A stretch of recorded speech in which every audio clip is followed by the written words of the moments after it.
Assalamualaikum warahmatullahi wabarakatuh. Perkenalkan, saya Afifah Belinda. Saya mewakili teman-teman KKN UNER BBM 64 kelompok 265. Di sini sekarang saya sudah bersama Mbak Elawati sebagai ahli gizi Puskesmas Sendang. Selamat pagi Mbak Ela. Selamat pagi. Mbak Ela, jadi di sini kita mau ngobrolin tentang stunting. Gini Mbak, jadi akhir-akhir ini tuh sering banget saya dengar kata-kata stunting. Sebenarnya pengertian stunting itu apa? Lalu ciri-cirinya itu bagaimana Mbak? Oke, baik. Pasti udah nggak asing lagi ya sama yang namanya stunting.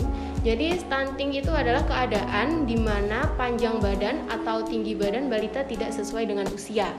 Bisa dikatakan tinggi badannya itu lebih pendek dari usia yang semestinya.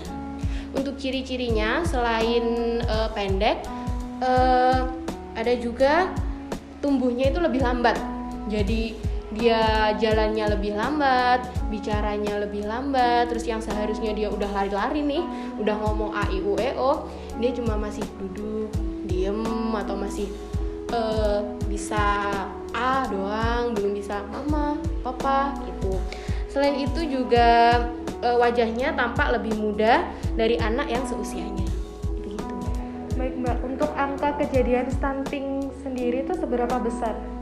Kebetulan ini dari Riskesdas ada datanya, yaitu sebesar 30,8%. Ini data dari Riskesdas tahun 2018. Dan dari Kedoyo juga ada datanya, bisa dilihat nanti di PPT-nya ya.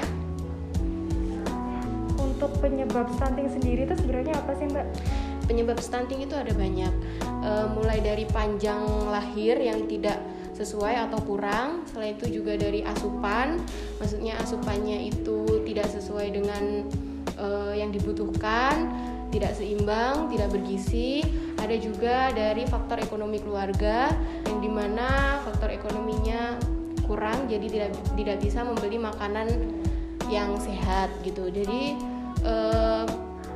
tapi ada juga beberapa sih yang faktor ekonominya itu bagus, tapi memang kesadaran dirinya yang kurang gitu. Jadi nggak melulu karena wah anak ini mungkin dari kalangan orang yang nggak berada gitu, nggak selalu seperti itu. Karena memang ada beberapa kasus orang tuanya mampu, terus si anaknya juga mau makan, tapi orang tuanya yang pola asuhnya yang kurang tepat begitu. Selain itu juga ada dari penyakit dan infeksi yang genetik.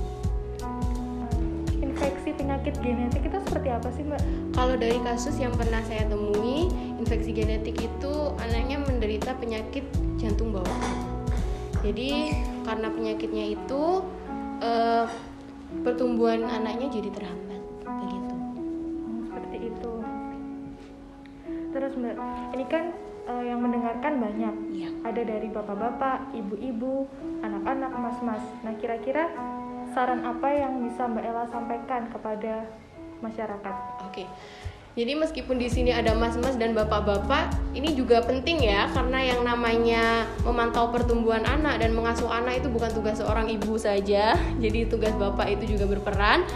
Jadi saran saya buat bapak-bapak sama mas-mas ini sering baca, karena dengan membaca ya, yang baca bukan koran ya, yang dibaca pengetahuan ya. Jadi baca-baca nih cara pola asuh anak yang tepat seperti apa. Selain itu juga kita harus sering memantau pertumbuhan anak. Mantaunya di mana? Kan ada posyandu. Kita sudah memberikan wadah posyandu. Di posyandu itu setiap bulan selalu ditimbang untuk mengetahui berat badannya. Sedangkan untuk mengetahui panjang badannya dan juga tinggi badannya, kita ada melakukan itu di bulan Februari dan bulan Agustus yang disebut dengan bulan timbang. Jadi kita mengukur panjang badan anak ataupun tinggi badan anak. Jadi dengan adanya itu kan kita jadi tahu, oh anak saya mulai gimana nih, anak saya sesuai apa enggak nih gitu. Kalau di puskesmas sendiri itu ada nggak Mbak kayak pemantauan dari ibu hamil atau sampai kapan anak itu harus dipantau untuk mencegah stunting? Kalau di puskesmas kan sekarang sudah ada namanya ANC terpadu ya. Jadi sekarang ibu hamil itu wajib periksa di puskesmas. Karena di puskesmas itu nanti kan kita pertama hamil itu kan udah dikasih yang namanya KIA warna buku pink itu. Dan di situ kan sudah ada cara merawat anaknya seperti apa, cara merawat kandungan seperti apa, asupan yang baik seperti apa. Terus sudah ada anak mulai dari 0 bulan sampai anak usia 5 tahun itu bisa apa, itu kan semua di situ sudah ada. Jadi kita bisa baca-baca lagi di situ seperti apa. Misal nih anak usia 12 bulan maamnya apa, anaknya udah bisa gimana, tengkurapkah, larikah, dudukkah atau gimana. Terus tablet FE itu juga penting ya buat ibu hamil maupun yang dari remaja. Sebenarnya sejak remaja itu juga penting karena FE kan biasa diberikan untuk anak SMP, SMA. Itu diminum, jangan dibuang. Ya itu diminum. Karena apa? Kondisi ibu itu juga bisa mempengaruhi kelahiran bayi. Maksudnya kondisi ibu yang mohon maaf bisa dikatakan ibunya kurang nutrisi, nanti bayinya juga bisa kurang nutrisi. Karena apa? Makanannya buat mencukupi nutrisi ibunya aja kurang, gimana buat anaknya gitu. Itu tadi tentang kondisi ya Mbak. Terus kalau untuk proses persalinan itu sebenarnya berpengaruh nggak sih Mbak buat starting itu? Untuk proses persalinan yang mohon maaf sesar normal gitu ya, sebenarnya itu nggak mempengaruhi. Tapi pola asuh setelah proses persalinan.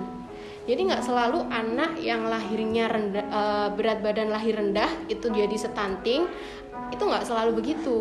Karena ada beberapa kasus yang memang anaknya itu lahir normal, maksudnya beratnya juga sesuai, gedenya dia stunting. Karena itu ya itu pola asuhnya yang kurang tepat. Ini bukan pola asuh salah, tapi kurang tepat gitu. Oke Mbak. Terus Mbak biasanya yang sering banget ditanyakan tuh kalau makanan tuh biasanya kayak gimana sih Mbak buat si anak itu tadi? Makanan itu yang penting sehat dan juga seimbang. Jadi nggak ada istilahnya anak nggak mau makan, itu nggak ada. Mungkin anak yang bosan makan aja. Jadi sebagai ibu, gimana sih anakku biar mau makan? Ibu itu harus kreatif. Ibu itu harus cari-cari referensi buat masak ini, masak itu gitu. Kita kan hidupnya di desa nih, nggak kayak di kota semua serba ada gitu ya. Jadi nggak usah melulu, wah anaknya harus makan misal buah apel, harus makan buah pir gitu. Nggak usah, seadanya di rumah. Ada pisang, kasihlah pisang. Ada pepaya, kasihlah pepaya gitu ya. Kalau di belakang rumah misal nih ada tanaman bayam, ya udah masakin bayam aja. Jadi makanan yang sehat itu bukan makanan yang mahal, tapi makanan yang seimbang.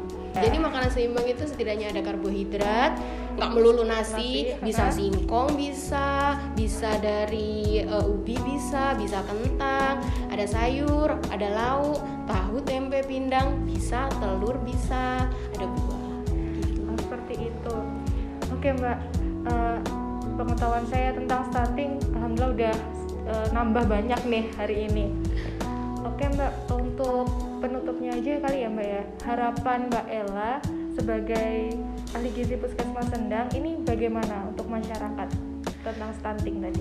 Kalau harapan saya semoga ya untuk kasus stunting tidak menambah terus ya pastinya. Amin. Dan semoga dengan adanya bincang-bincang hari ini bisa sedikit menambah wawasan, jadi bisa sedikit memberi ilmu baru, jadi membuka sedikit pikiran tentang pola asuhnya itu yang harusnya seperti apa, terus biar ada semangat untuk memberikan yang terbaik buat anaknya. Terima kasih sekali ya Mbak ya. Hari ini kita sudah selesai dan bincang-bincang panjang kali lebar bersama Mbak Ella. Untuk itu ditutup aja nggak apa-apa ya Mbak ya, kita cukupkan dulu pembicaraan kita tentang stunting hari ini. Baiklah, terima kasih Mbak Ella. Dan saya Afifa Belinda Dewanti mewakili teman-teman.